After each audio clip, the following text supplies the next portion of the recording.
শুভেচ্ছা স্বাগতম মালদ্বীপ বিএনপির আগমন শুভেচ্ছা স্বাগতম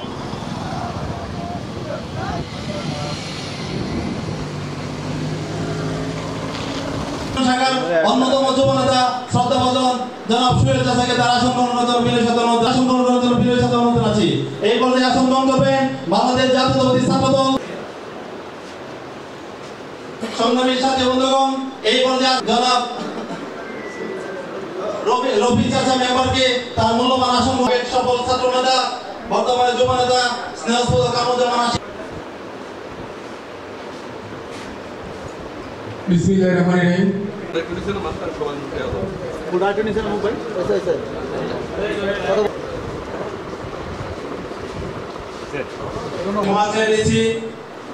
বাংলাদেশ জাতীয়তাবাদী দলের মূল দল সবাইকে আসসালামু আলাইকুম।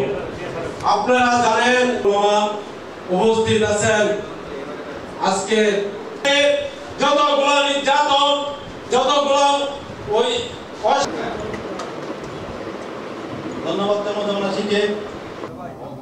আমরা এখানে যারা আছি সকলেই বিগত 17 বছর এই জুলুম স্বৈরশাসক শেখ হাসিনার নির্যাতন শিকার হয়নি কেউ বা এখান থেকে বাদ করেনি আমার মনে হয় না।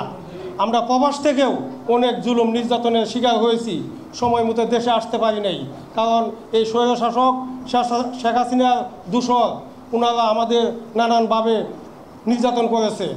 যাই হোক, নির্যাতন করে জুলুম করে বেশি দিন ক্ষমতায় টিকে থাকা যায় না, কারণ আল্লাহ পাক জুলুমবাজদের বেশি দিন ক্ষমতা দিয়ে রাখে না। আমি আজকের এই অনুষ্ঠানে একটি কথাই বলতে চাই, আগামী নির্বাচনে আমাদের বিএনপির ভারপ্রাপ্ত চেয়ারম্যান জনাব তারেক রহমান একটা নির্দেশনা দিয়েছেন। সেই নির্দেশনা হলো 31 দফা বাস্তবায়ন। আমরা সকলেই মিলে কাঁধে কাঁধ রেখে হাতে হাত মিলিয়ে আমরা এই 31 দফা কীভাবে বাস্তবায়ন করা যায় আমরা এগিয়ে যেতে হবে, কারণ 31 দফা মানে হলো বাংলাদেশের গণতন্ত্র প্রতিষ্ঠা করা। 31 দফা মানে হলো দেশের মানুষ স্বাধীনভাবে বসবাস করা। 31 দফা মানে হলো ব্যবসায়িক স্বাধীনভাবে ব্যবসা করা, যার ফলে আমরা বাংলাদেশ জাতীয়তাবাদী দল বিএনপি সকলে মিলে এই 31 দফা বাংলাদেশের জনগণের কাছে পৌঁছে দিতে হবে।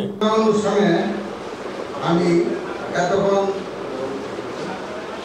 যারা বক্তৃতা দিয়েছেন উপস্থিত হয়েছেন আমি তাদের ধন্যবাদ জানাই এবং আমি আজকের মতো সভা এখানেই মূল